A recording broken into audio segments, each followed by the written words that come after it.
കേരളത്തിന്റെ മുഖ്യമന്ത്രി രാജിവെക്കണം എന്നാവശ്യപ്പെട്ടുകൊണ്ടാണ് യൂത്ത് ലീഗിന്റെ സംസ്ഥാന കമ്മിറ്റി ഈ സമരവുമായി മുന്നോട്ട് വരുന്നത്. ഒരു കാര്യം ഞാൻ ഉറപ്പിച്ചു പറയാം, കേരളത്തിന്റെ മുഖ്യമന്ത്രി സ്ഥാനമൊഴിയുന്നതുവരെ, രാജിവെച്ച് പുറത്തു പോകുന്നതുവരെ ഈ സമരവുമായി മുസ്ലിം യൂത്ത് ലീഗ് മുന്നോട്ട് പോകുമെന്ന കാര്യത്തിൽ ഒരു തർക്കവും വേണ്ട. കേരളം ഇന്ന് അതീവ ഗുരുതരമായ സ്ഥിതിവിശേഷത്തിലൂടെ കടന്നു പോവുകയാണ്. കേരളത്തിലെ പോലീസിനെ കുറിച്ച് കേട്ടുകേൾവിയില്ലാത്ത ആരോപണങ്ങളാണ് നമ്മളിപ്പോൾ കേട്ടുകൊണ്ടിരിക്കുന്നത്.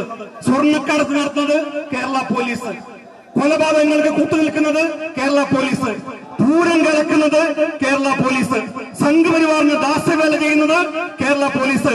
അതിന്റെ എല്ലാം തലപ്പത്ത് നിൽക്കുന്നത് കേരളത്തിന്റെ മുഖ്യമന്ത്രി ശ്രീ പിണറായി വിജയനാണ് എന്നതാണ് നമ്മളിപ്പോൾ കണ്ടുകൊണ്ടിരിക്കുന്നത്.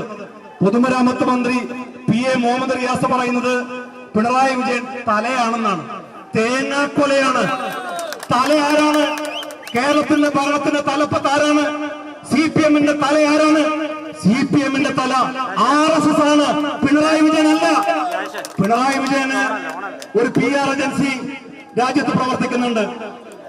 ആ PR ഏജൻസി രാജ്യത്ത് പ്രവർത്തിക്കുമ്പോ PR ഏജൻസി പറയുന്നത് പോലെയാണ് പിണറായി വിജയൻ പ്രവർത്തിക്കുന്നത്. എന്നാൽ RSS-ന് കേരളത്തിൽ ഒരു PR ഏജൻസി ഉണ്ട്. RSS-ന്റെ PR ഏജൻസിയുടെ പേരാണ്, കേരളത്തിലെ PR ഏജൻസിയുടെ പേരാണ് CPIM എന്ന് ഇന്ന് നമ്മൾ മനസ്സിലാക്കിക്കൊണ്ടിരിക്കുകയാണ്. ഭരണം നടത്തിക്കൊണ്ടിരിക്കുന്ന ആരാണ്? കേരളത്തിൽ ഇപ്പോൾ ഭരണം നടത്തിക്കൊണ്ടിരിക്കുന്നത് പിണറായി വിജയൻ, മകൾ, മരുമകൾ. CPM-ൽ ഇപ്പോൾ നടക്കുന്നത് കുടുംബാധിപത്യമാണ്. കിച്ചൺ ക്യാബിനറ്റ് ആണ് കേരളത്തിൽ ഭരണം നടത്തിക്കൊണ്ടിരിക്കുന്നത്. ആ കിച്ചൺ ക്യാബിനറ്റിനെ താഴെ ഇറക്കുന്നത് വരെ മുസ്ലിം യൂത്ത് ലീഗ് സമരവുമായി മുന്നോട്ട് പോകുമെന്ന കാര്യത്തിൽ യാതൊരു സംശയം വേണ്ട. മലപ്പുറം ജില്ലയെ അപമാനിക്കുക, മലപ്പുറം ജില്ലയിലാണ് അത്ര കള്ളക്കടത്ത് കൂടുതൽ, മലപ്പുറം ജില്ലയിലാണ് അത്ര അപാലപ്പണം കൂടുതൽ. ആരാ പറയുന്നത്? ഇത് ഇത്രയും കാലം പറഞ്ഞുകൊണ്ടിരുന്നത് RSS ആയിരുന്നു, സംഘപരിവാറായിരുന്നു. അത് ഏറ്റെടുക്കുന്ന ആരാണ്? കേരളത്തിലെ മുഖ്യമന്ത്രി പിണറായി വിജയൻ.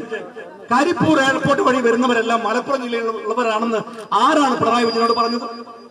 കരിപ്പൂർ എയർപോർട്ട് മലപ്പുറം ജില്ലയിലായി പോയി, പക്ഷെ യാത്രക്കാർ മുഴുവൻ മലപ്പുറം ജില്ലയിലുള്ളവരാണോ? അവിടേക്ക് സ്വർണം കടത്തുന്നവർ, അവിടേക്ക് അവാലാപണവുമായി വരുന്നവർ, ഇതെല്ലാം മലപ്പുറം ജില്ലയിൽ നിന്നുള്ളവരാണെന്ന് എന്ത് തെളിവിന്റെ അടിസ്ഥാനത്തിലാണ് കേരളത്തിലെ മുഖ്യമന്ത്രി പറഞ്ഞത്? അങ്ങനെയാണെങ്കിൽ കോഴിക്കോട്ട് കുതിരവട്ടം ആശുപത്രി കോഴിക്കോട് ജില്ലയിലാണ്. അവിടെ ചികിത്സക്ക് വരുന്നവർ കോഴിക്കോട് ജില്ലയിലുള്ളവർ മാത്രമാണ്. കോഴിക്കോട്ടുള്ളവർ ഈ കുതിരവട്ടം ആശുപത്രിയിൽ ചികിത്സക്ക് വരുന്നവരുടെ കണക്കെടുത്ത് കോഴിക്കോട് ജില്ലയിലുള്ളവർ മുഴുവൻ ഭ്രാന്തന്മാരാണ് എന്ന് പറഞ്ഞാൽ, മാനസികാസ്വാസ്ഥ്യമുള്ളവരാണ് എന്ന് പറഞ്ഞാൽ അതെങ്ങനെ വിശ്വസിക്കാൻ കഴിയുക? തിരുവനന്തപുരത്ത് RCC തിരുവനന്തപുരം ജില്ലയിലാണ്. RCC-യിലേക്ക് സംസ്ഥാനത്തെ മുഴുവൻ ആളുകളും ചികിത്സക്ക് പോകുന്നുണ്ട്. തിരുവനന്തപുരം ജില്ലയിലെ കണക്കെടുത്തിട്ട് തിരുവനന്തപുരം ജില്ലയിലാണ് ഏറ്റവും കൂടുതൽ ക്യാൻസർ രോഗികൾ എന്ന് പറഞ്ഞാൽ അത് കണക്ക് ശരിയാവോ?